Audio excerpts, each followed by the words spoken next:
அப்பா, நீங்க எதுவும் டென்ஷன் ஆகாதீங்கப்பா. நீங்க முதல்ல குணாவுக்கு ஃபோன் பண்ணி இங்க வர சொல்லுங்க. இவனை நான் சமாளிக்கிறேன். ஒருவேளை ஆதி வந்தாலும் நான் பாத்துக்கிறேன். ஸ்வேதா, நீ அங்க தனியா இருக்கியா? ஆமாப்பா, நான் தனியா தான் இருக்கேன். ஆனா உள்ளுக்குள்ள ஆதிய கொல்லணுங்கிற கோவத்துல இருக்க. இத நான் பாத்துக்கிறேன்ப்பா. நீங்க குணாவுக்கு ஃபோன் பண்ணி உடனே வர சொல்லுங்க. சரிம்மா.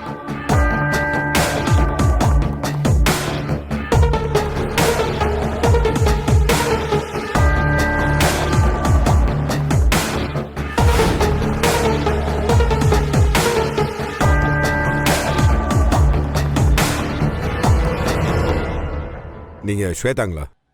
ஆமாங்க. நான் தாங்க அழகு. என்னங்க என்னாச்சு? ஆதி வந்திருக்கானான்னு பாக்குறீங்களா? இல்ல, அது வந்து பயப்படாதீங்க, ஆதி வரல. நான் உங்களை பார்க்க வந்தது ஆதிக்கு தெரியாது. என்னாச்சு? என்ன பார்க்குறீங்க? நீங்கள் 2 பேர் சேர்ந்து வாழ்கிறதா இருந்தால் நான் அவனை கூட்டிகிட்டு வந்திருப்பேன். நீங்கள் தான் பிடிவாதமாக அவனை வேண்டாம் வேண்டான்ட்டே இருக்கீங்களே. அப்படி நான் எதுக்கு அவனை கூட்டிகிட்டு வர போகிறேன்? நான் தெரியாமல் தாங்க கேட்குறேன். உங்களுக்கு தான் ஏற்கனவே கல்யாணம் ஆயிருக்குல்ல. உங்கள் இறந்து போன ஹஸ்பண்டோட இதயத்தை தூக்கி தான் ஆதிக்கு வச்சாங்க. அந்த விஷயத்துக்கு அவன் உங்களுக்கு காசு கொடுத்து செட்டில் பண்ணிட்டு போயிட்டே இருந்திருக்கலாம். அவன் அப்படி பண்ணானா? இல்லை இல்லை, உங்களுக்கு வாழ்க்கை கொடுத்தானா இல்லையா அவன்? இவன் நம்மள பாரதி நினைச்சிட்டு தான் பேசிட்டு இருக்கான். நீங்கள் என்னடானா அவனை புரிஞ்சுக்காம இதெல்லாம். இப்போ அவன் உங்களை வேணான்ட்டாங்க. தேவைங்களா இதெல்லாம்? என்னது வேண்டான்னு சொல்லிட்டாரா? பின்ன என்னங்க, எவ்வளோ நாள் தான் உங்களே தேடி சுற்றிட்டு இருப்பான். மனுஷன் தானுங்க அவனு. நிஜமாவே வேண்டான்னு சொல்லிட்டாரா? நேரடியாக சொல்ல, டைவர்ஸ் பேப்பரில் கையெழுத்து வாங்கிட்டு வர சொல்லியிருக்கான். டைவர்ஸ் பேப்பர்லையா? ஆ, அந்த அளவுக்கு ஆதி மாறிட்டாரா? அவன்லாம் எதுவும் மாறலைங்க. நீங்கள் தான் அவனை மாற்றிட்டீங்க. எனக்கு தெரிஞ்ச எல்லாம் முடிஞ்சு, எல்லாமே முடிஞ்சு.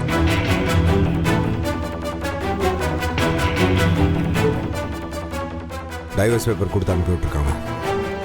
நீங்கள் இதில் கையெழுத்து போட்டு கொடுத்தீங்கன்னா நீங்களும் நல்லா இருப்பீங்க, அவனும் நல்லா இருக்கும். அப்போ உண்மையாவே இவன் நம்மள பாரதி நினைச்சுதான் பேச வந்திருக்கான். ஆனா இவனை பொறுத்த வரைக்கும் ஆதி பொண்டாட்டி பாரதிய ஸ்வேதாவை நினைச்சிட்டு இருக்கான்.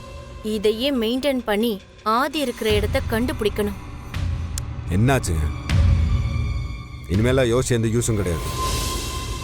இந்தாங்க, டக்குன்னு கையெழுத்து போடுங்க, நான் கிளம்புறேன். ஸ்வேதா, இப்ப நீ நடிக்கிற நடிப்புல அவன் உன்னை அப்படியே நம்பணும். இந்தாங்க, சைன் பண்ணுங்க.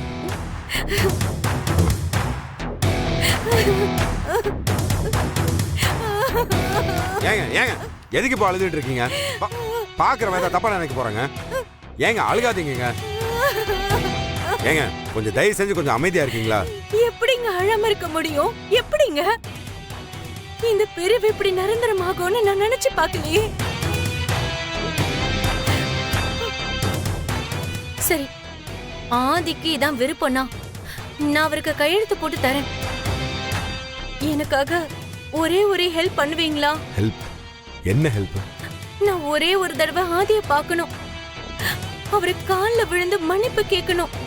அதுக்கப்புறம் அவரு முன்னாடியே வச்சு அவருக்கு கையெழுத்து போட்டு தரேன்.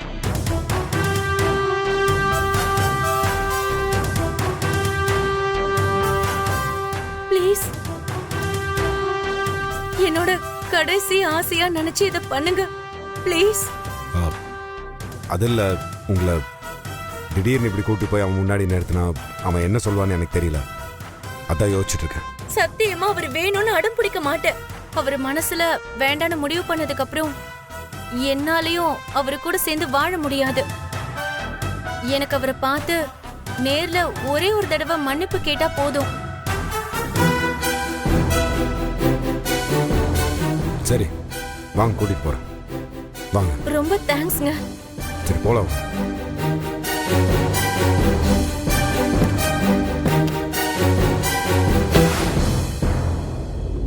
எங்க நில்லுங்க. எங்க கூப்பிடுறல்ல? எங்க உங்களை தாங்க கூப்பிட்டு இருக்கேன். இப்போ உங்களுக்கு என்னங்க வேணும்? எங்க எதுக்குங்க இவ்ளோ கோவப்படுறீங்க? ஏன் குடிக்கிறீங்கன்னு கேட்டது ஒரு தப்பாயிடுச்சா? இப்போ தேவையில்லாம என்ன கோவப்படுத்தாதீங்க. என்னென்னமோ குடிகார மாதிரி நினைச்சு பேசிட்டு இருக்கீங்க. நான் ஒன்றும் ரெகுலரா குடிக்கிறவன் இல்லை. ஆனா எப்போ உங்க ஃப்ரெண்டை கல்யாணம் பண்ணனோ அப்பல இருந்து டெய்லியும் குடிக்க ஆரம்பிச்சிட்டேன். கல்யாணத்துக்கு அப்புறம் உங்களுக்குலாம் காதல் பண்றதே ஒரு மறதியா போயிடும்ல. அப்புறம் எதுக்கு நீங்களாம் லவ் பண்ணி கல்யாணம் பண்ணிக்கிறீங்க? யாரு லவ் பண்ணா? உங்க ஃப்ரெண்டை நான் லவ்வும் பண்ணல, ஒரு மண்ணும் பண்ணல. எங்களுக்கு எப்படி கல்யாணம் நடந்துச்சுன்னே மறந்து போச்சு. எல்லாத்தையும் மறந்துருங்க. உங்களுக்குலாம் எதுக்குங்க கல்யாணம், பொண்டாட்டி, குழந்தை எல்லாம்? பேசாம டிவோர்ஸ் பண்ணிட்டு போனா அவ வேற ஒரு நல்ல வாழ்க்கையை வாழ்வால. ஓ, விஷயம் இதுதானா? அப்போ உங்க ஃப்ரெண்டு வேற ஒரு கல்யாணம் பண்ண போறாங்க, அதுக்காக கன்வின்ஸ் பண்ண நீங்க இங்க வந்திருக்கீங்க, அப்படிதானே? அவ இந்த அளவுக்கு வந்துட்டாளா? அப்புறம் என்ன, அவளே டைவர்ஸ் பண்ணணும்னு முடிவு பண்ணதுக்கு அப்புறம் எனக்கு அவ தேவையில்ல. நிஜமாவா சொல்றீங்க? ஏங்க, ஒரு பொம்பளை அவளே அவ்வளவு நெஞ்ச அழுத்தமா இருக்கானா, ஒரு ஆம்பளை நான் எவ்வளவு இருப்பேன்? அப்ப நான் வந்த வேலை சுலபமா முடிஞ்சிருச்சு. என்ன வேலை? உங்களுக்கும் உங்க பொண்டாட்டிக்கும் எந்த வித சம்பந்தமும் இல்லைன்னு டிவோர்ஸ் பேப்பர்ல என் ஃப்ரெண்டு சைன் போட்டுட்டா. உங்ககிட்டயும் சைன் வாங்கிட்டு வர சொன்னா, அதான் நான் உங்களை தேடியே வந்தேன். ஓ, கையெழுத்து போட்டு பத்திரம் வரைக்கும் கொடுத்து விட்டாளா? வழக்கமா அவன் அப்பா தானே இதெல்லாம் வந்து பேசுவான். இன்னைக்கு என்ன உங்களை தூது அனுப்பி வச்சிருக்கா? அப்பாவா? ஏங்க, யார் வந்து பேசினா என்னங்க? உங்களுக்கு அவ கூட வந்து வாழ்றது பிடிக்கல, அப்புறம் என்ன, டிவோர்ஸ் பேப்பர்ல சைன் போட்டு முடிச்சு விட்டுருங்க. அத நீங்க சொன்னவனே முடிவு பண்ணிட்டேன்.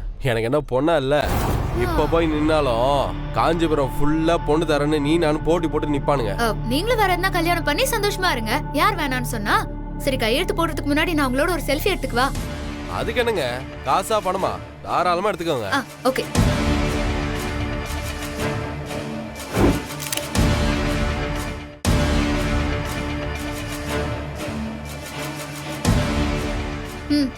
இதுல பாரதி சைனுக்கு பக்கத்துல உங்களோட சைனும் போட்டு கொடுங்க. பாரதியா? எந்த பாரதி? ஏங்க, ரொம்ப ஓவராலா பண்ணாதீங்க. பொண்டாட்டியை பிடிக்கலன்னா என்ன வேணா பேசுவீங்களோ, ஆனா என் பாரதி அப்படி இல்லைங்க. என்னதான் உங்களை அவளுக்கு பிடிக்காம இருந்தாலும் இப்ப வரைக்கும் உங்களை மரியாதையா தான் நடத்துவா, மரியாதையா தான் பேசுவா. அது மட்டும் இல்லைங்க, உங்க பொண்ணு தமிழ் இருக்கால, பாரதி கூட எவ்வளவு சண்டை போட்டாலும் அப்பா அப்பா அப்பா தான் பேசிட்டு இருப்பா. ஆனா நீங்க தமிழா?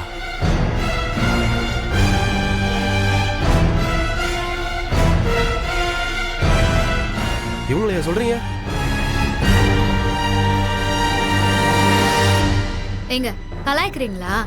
இவங்கள தாங்க சொல்லிட்டு இருக்கேன். ரொம்ப விளையாடாம சைன் போட்டு கொடுங்க, நான் கிளம்பணும், டைம் ஆகுது.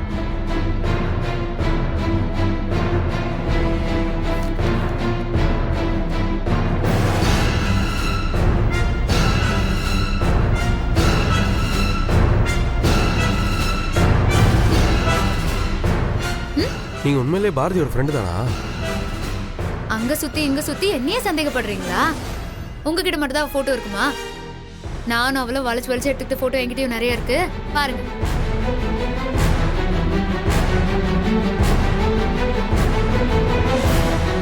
செல்போன்ல போட்டோ இருந்தா மட்டும் பத்தாதுங்க, அந்த போட்டோ நம்ம மனசுலயும் இருக்கணும். அதானே, உங்களுக்கு இதயம் ஒண்ணு இருந்தா தானே பாரதி அதுல இருப்பா. நீங்களே பாரதியோட புருஷ இதயத்தை வச்சுட்டு தானே வாழ்ந்துட்டு இருக்கீங்க, அப்புறம் எப்படி அதுல பாரதி இருக்க போறா?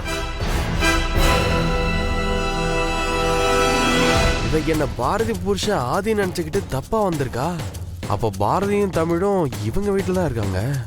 இவளை வச்சு பாரதியை பிடிச்சி அறிவு மாமா கையில கொடுத்தா சொலையா லட்சக்கணக்கில் பணம் கிடைக்குமே. அதிர்ஷ்டலட்சுமி கால் டாக்ஸி பிடிச்சி வந்திருக்கா, இதை தவற விட்டுறாத. ஏங்க, என்னங்க அமைதியா இருக்கீங்க? டிவோர்ஸ் பேப்பரை பாக்குறதுக்கு முன்னாடி அவ்வளோ பேச்சு பேசுனீங்க, இப்ப என்ன எதுவும் பேசாம இருக்கீங்க? ஒன்ன வச்சே பாரதியை தூக்குறேன். டேய் துரை, ஸ்கூல்ல நடிச்ச டிராமா நடிப்பெல்லாம் வெளில கொண்டு வாடா.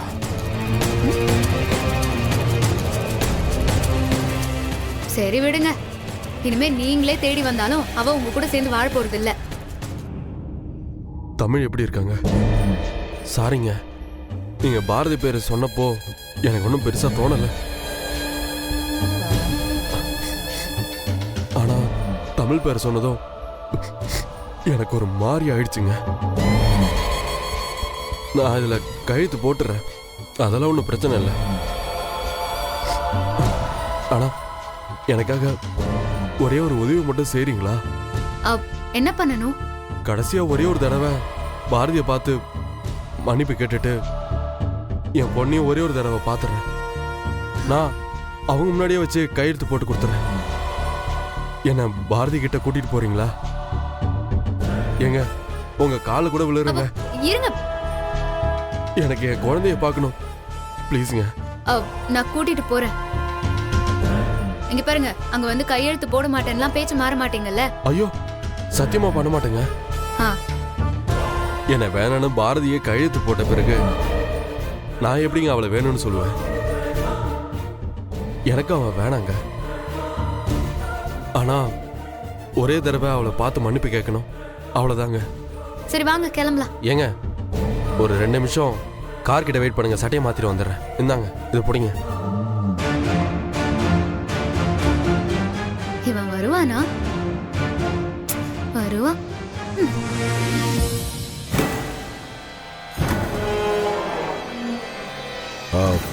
உங்ககிட்ட நான் ஒரு ஹெல்ப் கேட்கலாமா?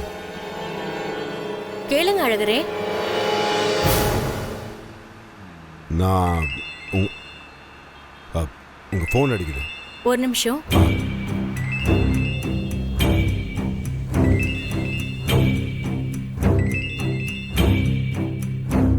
என்னாச்சு ஸ்வேதா? ஏன் ரொம்ப நேரமா ஃபோன் பண்ணல? அவன் தனியா வந்தானா இல்ல ஆதியோட சேர்ந்து வந்தானா? அப்பா ஒரு நிமிஷம் நான் சொல்றத கேளுங்கப்பா. என் வீட்டுக்கார் ஆதி அவரோட ஃப்ரெண்டு ஒருத்தர் வரேன்னு சொல்லியிருந்தாருப்பா. அவரு ரொம்ப நல்லவரா இருக்காருப்பா. எனக்காக அவரு தனியா கஷ்டப்பட்டு பர்சனலா வந்திருக்காருப்பா. புரிஞ்சிருச்சு ஸ்வேதா, உன் அப்பாவுக்கு புரிஞ்சிருச்சு. அது மட்டும் இல்லப்பா, ஆதிக்கு என் கூட வாழ விருப்பமே இல்லையாம்பா. அதனால டைவர்ஸ் பேப்பர்ல கையெழுத்து வாங்கிட்டு போகதான்ப்பா அவர் என்ன தேடி வந்திருக்காரு. அப்போ பாரதிய ஆதிக்கு பிடிக்காம போயிருக்கு. ஆமாப்பா,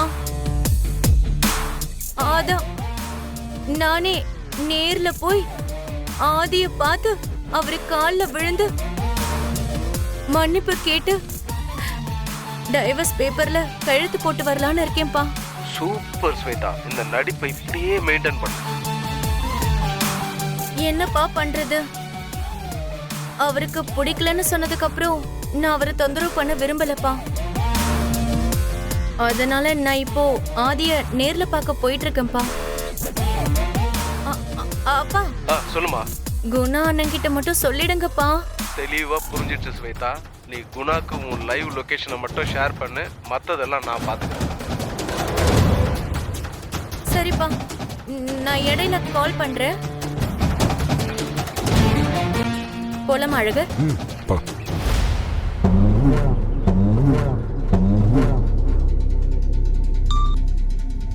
ஹலோ மாமா, நான் துரை பேசுறேன்.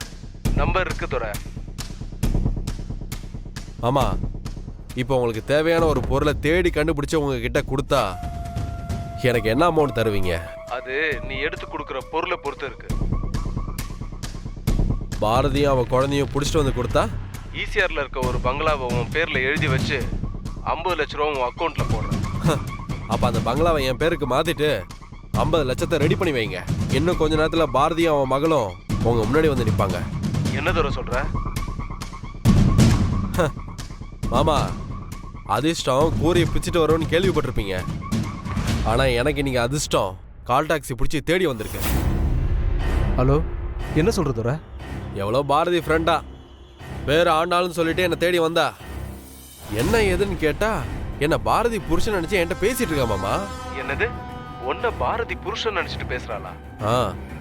ஆமா மாமா, பாரதிக்கு அந்த ஆதி கூட வாழ விருப்பம் இல்லை போல. அதனால டைவர்ஸ் பேப்பர்ல கையெழுத்து போட்டுட்டு என்கிட்டயும் கையெழுத்து வாங்கிட்டு வர சொல்லி பாரதி அவளை அனுப்பி வச்சிருக்கா போல. உன்கிட்டயும் டைவர்ஸ் பேப்பரா? ஏய் துரை, அவசரப்படாத. இப்பதான் கொஞ்ச நேரத்துக்கு முன்னாடி ஸ்வேதாவை ஆதி பொண்டாட்டின்னு சொல்லி ஒருத்தன் டைவர்ஸ் பேப்பரோட வந்திருக்கான். அங்க பாரதி புருஷன் நீன்னு சொல்லி டைவர்ஸ் பேப்பரோட ஒருத்தி உங்ககிட்ட வந்திருக்கா. எனக்கு என்னமோ நடக்கிறதெல்லாம் பார்த்தா ஆதியோட பிளான் மாதிரி தான் தெரியுது. நீங்க என்ன சொல்றீங்க மாமா? ஆமா துரை, ஒரே நேரத்துல ஒரே மாதிரி, அதுவும் உன்கிட்டயும் ஸ்வேதா கிட்டயும் ஒரே காரணத்தை சொல்லிட்டு வந்திருக்காங்கன்னா இதுக்கு பின்னாடி ஏதோ ஒரு விஷயம் இருக்கு துரை. சரி மாமா, இப்ப நான் என்ன பண்றது? ஆமா, அவ தனியா வந்திருக்காளா இல்ல கூட யாராவது வந்திருக்காங்களா? இல்ல மாமா, தனியா தான் வந்திருக்காங்க, கால் டாக்ஸில. துரை, அப்ப நீ ஒண்ணு பண்ணு. ஒன்னும் பிரச்சனை இல்ல, நீ அவ கூட போ. எனக்கு லைவ் லொகேஷன் மட்டும் அனுப்பி வை. நான் காஞ்சிபுரம் குமாருக்கு கால் பண்ணி அங்க ஆளுங்களை அனுப்ப சொல்றேன். ஐயோ மாமா, அதெல்லாம் வேணாம் மாமா. அவளை நானே பார்த்துக்கிறேன். ஏதாவது பிரச்சனை ஆச்சுன்னா என்ன பண்ணுவேன்? என்ன பிரச்சனை வேணா வரட்டும் மாமா. ஒன்று அவள் என்னை பாரதி இருக்கிற இடத்துக்கு கூட்டிகிட்டு போகணும். இல்லையா அவளை மேலோகத்துக்கு அனுப்பி வச்சிருவேன். துரை, ஜாக்கிரதை.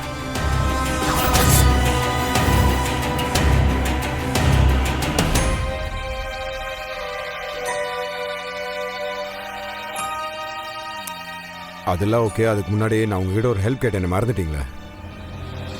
ஐயோ சாரிங்க, அப்பா கால் பண்ணதில் மறந்துட்டேன். சொல்லுங்க, என்ன உதவி? காலையிலேருந்து சாப்பிடல, அதான் எங்கேயா சாப்பிட்றதுக்கு வண்டி நிறுத்த சொன்னேன். ஓ ஆச்சோ,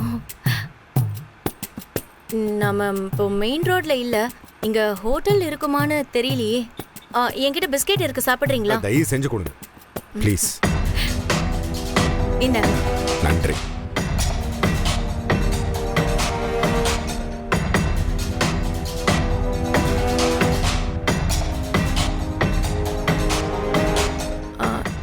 இப்பயாவது சொல்லுங்க, எந்த ஊருக்கு போறோம்? எனக்கு ஆக்சுவலி இன்னொரு உதவி பண்ணுறீங்களா? சொல்லுங்க. ஏங்க ரொம்ப நேரமாக அமைதியாக வந்துட்டு இருக்கோம், ஏதாவது பாட்டு கிட்ட எதாவது போட்டு விடுங்க. ஐயோ, பென்ட்ரைவ் கொண்டு வரலையே. சரி எஃப்எம் போடுங்க.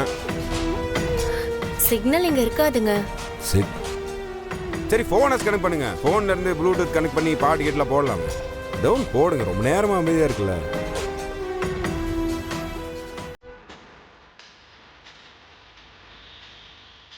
தேங்க்ஸ்.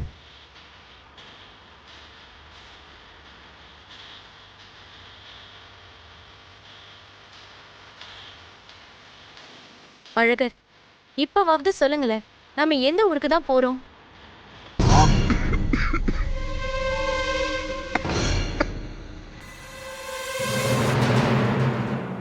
தண்ணி சைட்ல தண்ணி இருக்கும் பாருங்க.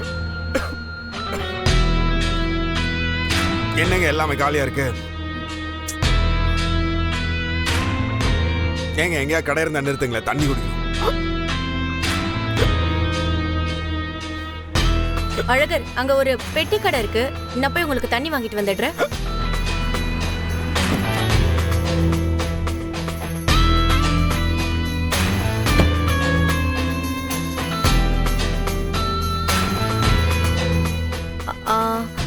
ஒரு வாட்டர் பாட்டில் கிடைக்குமா?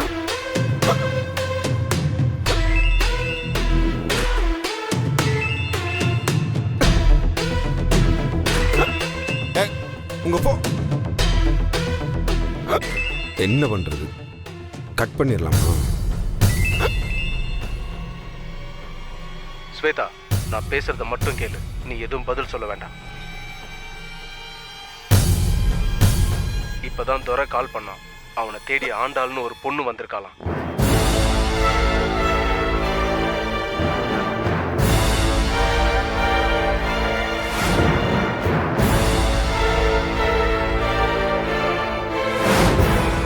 உன்னை ஒருத்தன் ஆதி பொண்டாட்டின்னு தப்பா நினைச்ச மாதிரி துரைய பாரதி புருஷன்னு தப்பா நினைச்சுக்கிட்டு வந்து பேசிக்கிட்டு இருக்காளாம்.